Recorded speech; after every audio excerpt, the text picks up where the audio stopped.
what is going on with the New York Knicks head coaching search, Shams?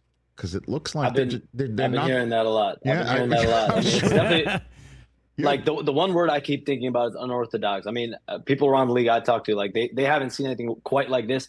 There's always stuff that happens behind the scenes, Rich. Like you've been around the game enough to know, teams are, I'm not gonna say tampering, but teams are always having conversations about things. And so, but to do it in a way where you're reaching out to teams, requesting permission, teams with current head coaches, they've been denied by 5 teams this week. I mean, there was a 24-hour stretch where they were rejected 4 times by teams. And then Billy Donovan with the Bulls was the latest. So Billy Donovan with the Bulls, Quinn Snyder with the Hawks, Chris Finch with the Timberwolves, Ime Udoka with the Rockets, and then Jason Kidd with the Dallas Mavericks. And so I think, it gives you an idea that those are the types of coaches that they wanted to see fill that seat. And now I think what the Knicks mindset is continue to be patient with the search. They're the only vacancy right now in the NBA. So they have time on their side. And they, to my knowledge, they're using that process as really, an educational tool to see who could be available, who could we talk to, who could we go get. Clearly, neither of those 5. So I would expect this weekend they're going to continue to do due diligence and potentially hone in more on these available coaches that are out there, free agent coaches that are out there, maybe some assistant coaches around the league as well. I mean, you think about names that are out there like Taylor Jenkins, Mike Brown, Michael Malone. There's going to be some assistants with other teams.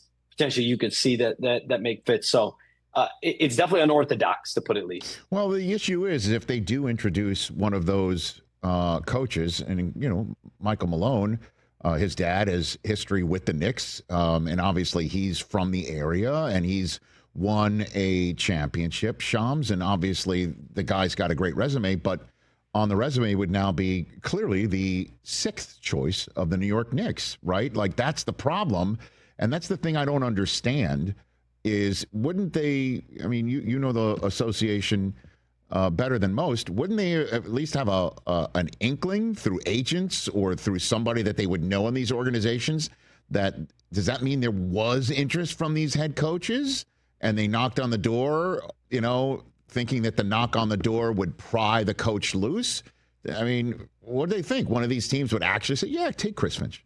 Like, really? Like, what's up with that?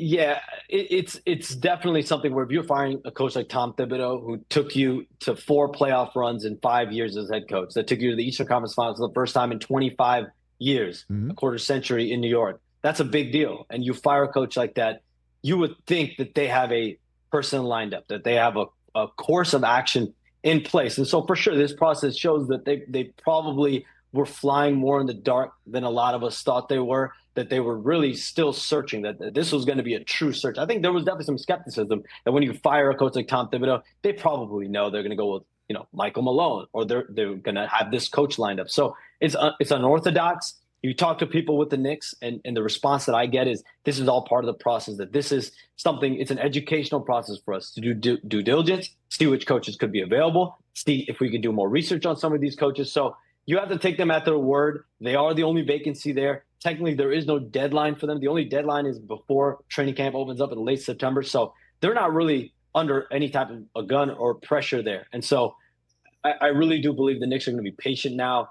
And they went through this process. And listen, there's always moments to see first, right? This is the first in the NBA where where a team is going to fire a coach that made it to the conference finals the first time in franchise in 25 years. And then there's going to be calling around the league for current sitting head coaches.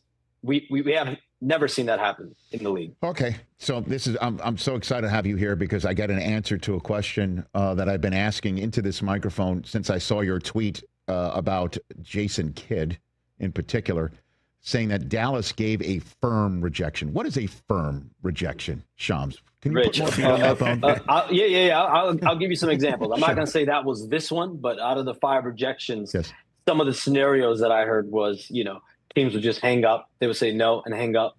Teams would have maybe some profanity. Maybe there's some F no.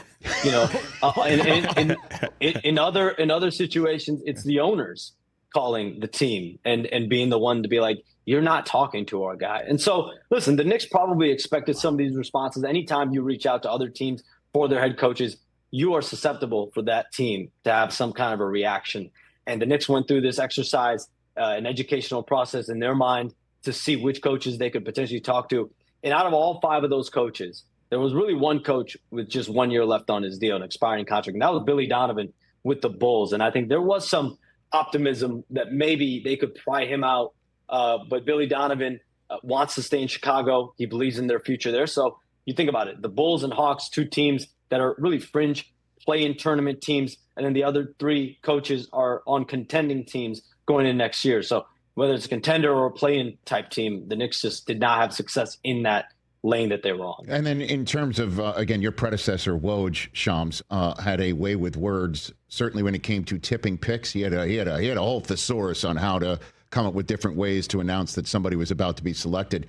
I noticed in the Quinn Snyder post of yours, Shams, you didn't say firm rejection. You said firmly denied. Is there a difference between a denial and a rejection, or they're the same thing in your estimation, Shams? In my mind, it's the same thing. But I do think once it started to become known that other teams were firmly denying, or firmly rejecting, I think other teams are like, you know what, we also got to be a lot more firm with our guys. Okay, Shams. See, at least I'm paying attention, right? I'm paying attention to your word choice. Firmly rejected. It sounded like my prom night.